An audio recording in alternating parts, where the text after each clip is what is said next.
The Joe Rogan Experience. Have you had any psychedelic experiences? You know, I haven't, and I was so tempted. We started the interview talking about my chocolate shamanism. Shaman. You haven't had anything? I haven't, but I was really Do you want to? I don't think so, and I'll tell you why. So I listened to the Michael Palin interviews, and he had his great conversation with Sam Harris, and I really think that this psilocybin stuff is real. And just got decriminalized. I know, in Denver. I was just there the other day. But as I said before, I think that the ultimate drug is us.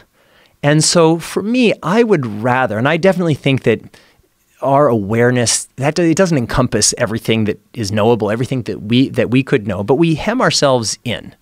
And if we want to get out of those limitations, certainly drugs are ways that people have used for many thousands of years. But when you take the drug, you're like taking the drug and then you're not taking the drug. Like I would rather... What does that mean? It's like if you're taking psilocybin, you're having this great experience. But then tomorrow you're not taking psilocybin, and so kind of your consciousness has narrowed. My aspiration would be to recognize that the drug is us. That if we want to expand our consciousness, there are all kinds of ways, whether it's meditation or awareness or just simple appreciation. That's when I do these cacao ceremonies. What I say is like you have this cacao in front of you, but it's not just this. Like think of the person in Honduras who planted the seed, the person who watered that seed, the person who took the plant, the person who paved the road to bring the plant. And I just think that we can expand our consciousness through our own means, and then we always have access. I hear what you're saying, but you're saying this from a person that's never had psychedelic experiences, and it's really preposterous.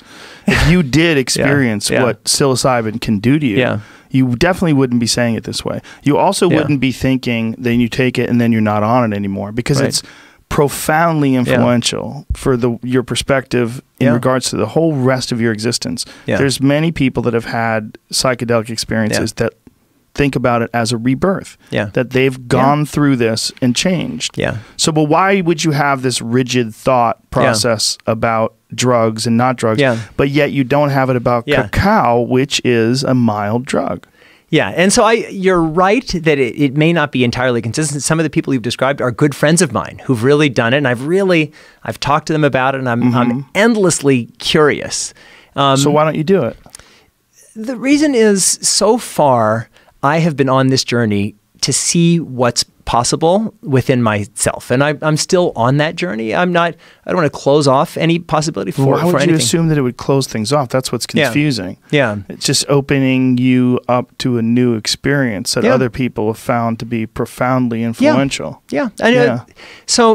So far, you're very resistant to this. Like even when I'm talking, you're like, like you can't wait to come back with your own rational perspective. Right. You know what's so funny? I will come back to this perspective of a person who hasn't experienced anything. You're so right, and I think it's such a great point, because I'm very close with the Tibetans. One of my closest friends is the Prime Minister of the Tibetan exile government. So I've been many times to Dharamsala in India. I've met with His Holiness the Dalai Lama many times.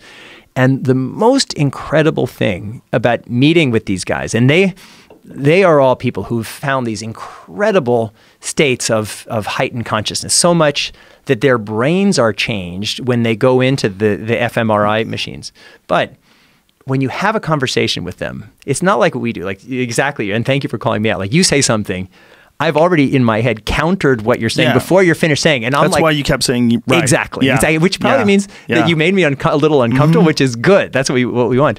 And these guys, it's like you'd talk to them, and they would just be so tuned in to what you were saying, and they would just kind of think about it. Then you'd finish, and then they'd kind of look up, and then because we're Americans, we want somebody stops speaking. Like you have to. If you don't speak right away, and then they would for like a minute.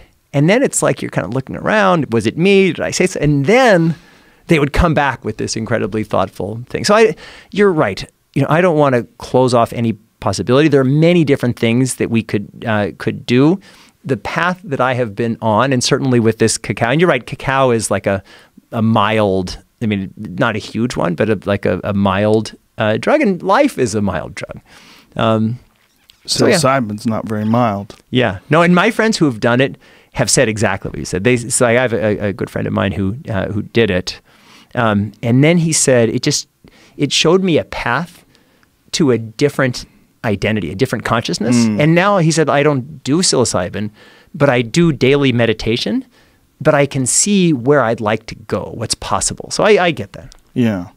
Yeah, there's a bunch of different substances out there that have very similar profound effects. Yeah.